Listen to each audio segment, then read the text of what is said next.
ప్రియులరా, బాగున్నారా? దేవుని వాక్యమును క్రమంగా చదువుచున్నారా? ప్రార్థించుచున్నారా? నేటి ధ్యాన వాక్యము మార్కు సువార్త 11వ అధ్యాయము 22వ వచనం. అందుకు యేసు వారితో ఇట్లనెను, మీరు దేవుని యందు విశ్వాసముంచుడి. మీరు దేవుని యందు విశ్వాసముంచుడి. మీరు దేవుని యందు విశ్వాసముంచుడి. మన జీవితములో మనకు అనేక సమయాలలో అపనమ్మకము, నీరసము, ఆవేదన కలుగుతూ ఉంది. అనారోగ్యముతో బాధపడే మనిషిని పరిశీలించిన డాక్టరు, ఇది తీరని వ్యాధి. ఈ వ్యాధి నుండి స్వస్థత పొందుట అసాధ్యము అని చెబుతూ ఉంటారు. మనము ఆ మాటలు విన్నప్పుడు అనేకమైన ఆలోచనలు కలిగిన వారమై, మన ఆరోగ్యాన్ని ఇంకా మనము క్షీణదశకు తీసుకుని వెళుతూ ఉంటాం. అయితే నిన్ను ప్రేమించి నీ కొరకై ప్రాణం పెట్టిన గొప్ప దేవుడు పరిస్థితులను తలక్రిందులుగా మార్చగలిగినటువంటి వాడు.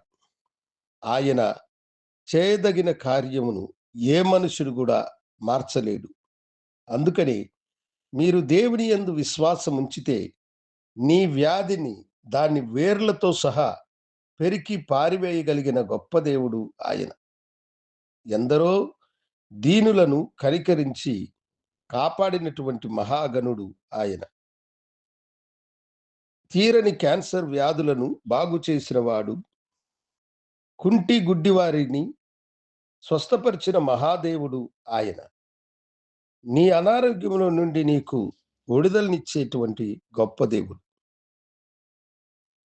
నీ వ్యాపారములో నీకు నష్టము కలిగినప్పుడు, అయ్యో, ఈ నష్టము ఎవరు కూడా పూడ్చలేనటువంటిది, ఇహ నేను బయటపడడము అసాధ్యమని నీ మనసులో అవిశ్వాసంతో, పిరికితనముతో వేదన పడుచున్నావా?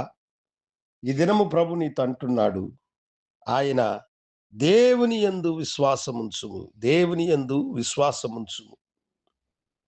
యాకోబుని అతని శ్రమను చూసిన దేవుడు, అతడు తన మామకు ఉచితముగానే పని చేయుచు ఉన్నాడు. ఆయన శ్రమనంతా దోచుకున్నాడు. అయితే దేవుడు అతనికి దర్శనమై, యాకోబు, నేను నిన్ను ఆశీర్వదించేదను, నిన్ను నష్టపరుచున్నటువంటి వ్యక్తిని నేను చూస్తూ ఉన్నాను అని అతనితో మాట్లాడాడు. కనుక తన మామ కంటే కూడా యాకోబు అత్యధికముగా ఆశీర్వదించబడినాడు అని దేవుని వాక్యములో మనము చూస్తూ ఉన్నాము. నీ నష్టాన్ని లాభముగా మార్చగలిగిన దేవుడు, నీ సమస్తాన్ని వృద్ధి చేయగలిగిన మహాదేవుడు ఆయన. కనుక ఆయన యందు విశ్వాసం ఉంచండి, నమ్మకం ఉంచండి. కోల్పోయిన వాటిని తిరిగి పొందుకుంటారు. క్షీణించిన వాటిని ఆరోగ్యకరముగా దేవుడు ఆశీర్వదించు గొప్పవాడు. ప్రార్థించుకుందాం. నాతో కూడా ప్రార్థనలు ఏకీభవించండి.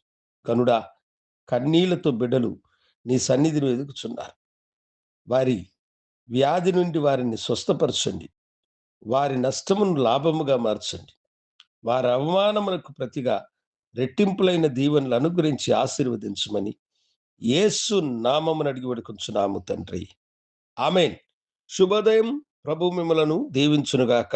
ఆమేన్.